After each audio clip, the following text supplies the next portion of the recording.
Today is an exciting day here in the School District of Palm Beach County, here at this wonderful, wonderful elementary school here at Highland Elementary.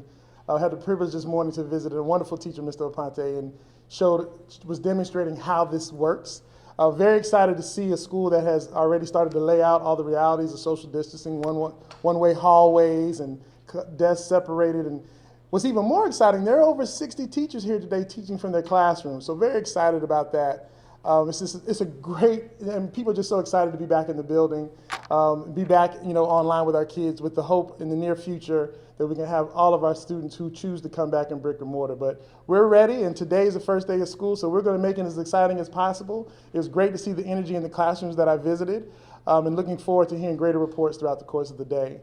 We did start this morning with a small technological hiccup. For about 6 to 7 minutes we were down, but we're back and running now. And so, again, thanks to the IT team who's been working feverishly all summer to get prepared for today, and the team that supports all of our efforts, all the people who put in our smart boards throughout the district and really help with all the training this summer, to our Deputy Superintendent, Keith Oswald, and our Chief Academic Officer, Glenda Sheffield, for really putting their teams in a position to be ready for today. And so at this time, I'll be willing to take any questions that you have for me.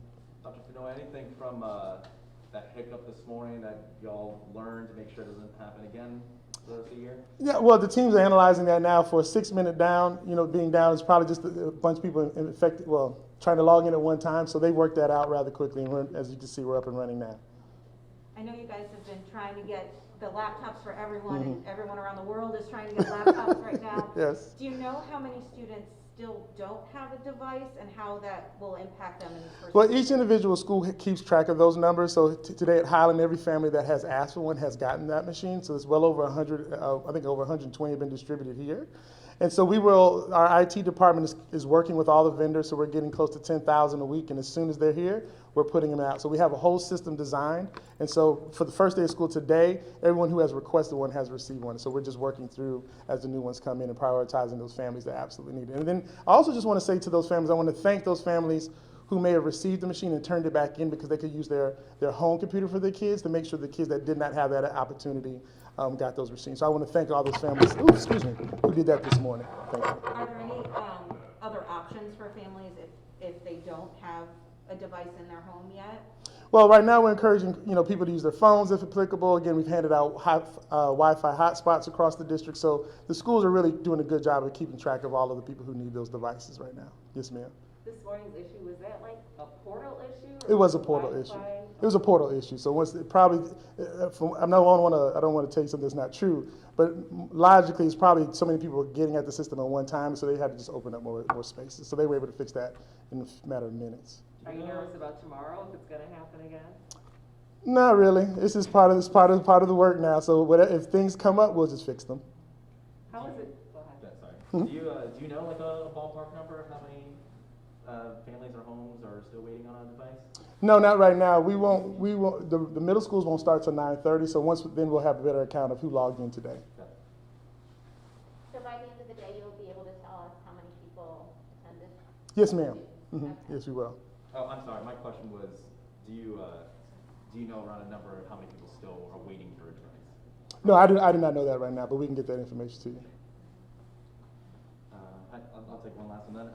I know we often talk about kids returning to school. What are options looking like for teachers if they don't want to teach in the classroom when we go to brick and mortar? Well, the team right now, we'll be having a workshop on Friday to spell out all the realities of the labor contracts, and so at that time we'll be doing a workshop for the community around those things. That's on Friday? Wednesday. Wednesday. Mm-hmm. Cool. How are you feeling today? I know the first day of school is always exciting, and Yeah. this one is, but you're doing the distance, also kind of in the back of your mind, comparing brick and mortar. What's that been like for you?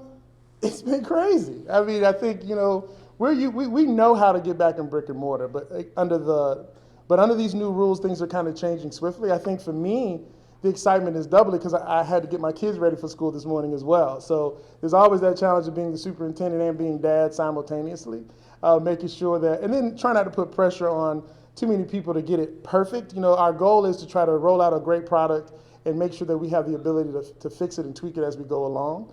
And so the team has just been working so hard. So excited, nervous. Again, we're still trying to figure out when we come back in brick and mortar and how all that looks. But at the end of the day, our team is built to do this. We don't have a choice. So we're gonna do everything in our power to get it right. And up until this point, I've been very satisfied with the work of the team. As a dad, do you have any advice walking your own kids through this?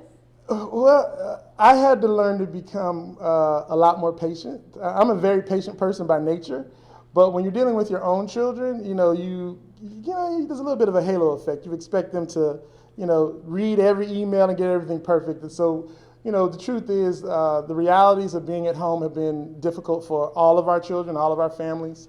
I think what my children are excited about is, one, seeing their friends. Seeing their new teachers, getting them back in their routine. And so that's the beauty of the new sort of distance learning model. They have a schedule. The teachers will be there. There will be office hours.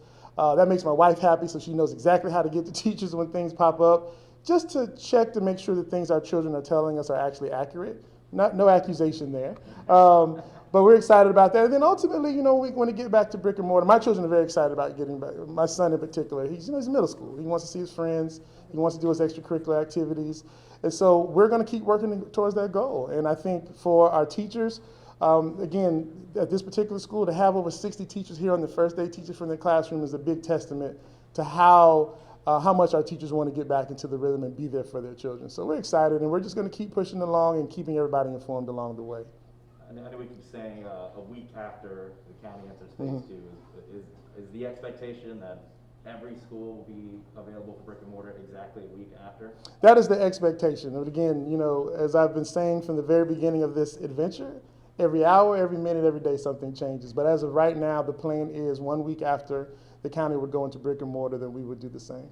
Will you always offer distance learning now? Yes, distance learning was like the HOV lane on 95. It will never go away. When I first met with Dr. Sheffer to talk about it, I said, listen, we need something that will be here permanently because we have hurricanes, we have, kids are in and out of buildings for a variety of reasons. And so our thought process back in May was, why not create something that if a kid for whatever reason can't be in school, they can still be in school.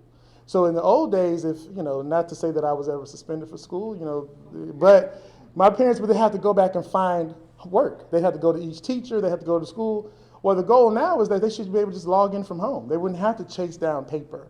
And so we can do a better job of making sure kids aren't losing time if it's medical or if it's for discipline reasons that they don't do that. And then it also allows us to, and you'll see something that our chief academic officer will be presenting to you in a few minutes, we're now capturing some of the best teachers in the district and allowing them to be available for families who may need some help. Because I'll be honest, even as a superintendent and between my wife and I having all the degrees that we have, there are times that we struggle with 5th grade math and 6th grade math. And sometimes you just like, this isn't how I remembered it. I remember just memorizing everything. Well, they have all kinds of new ways of learning that.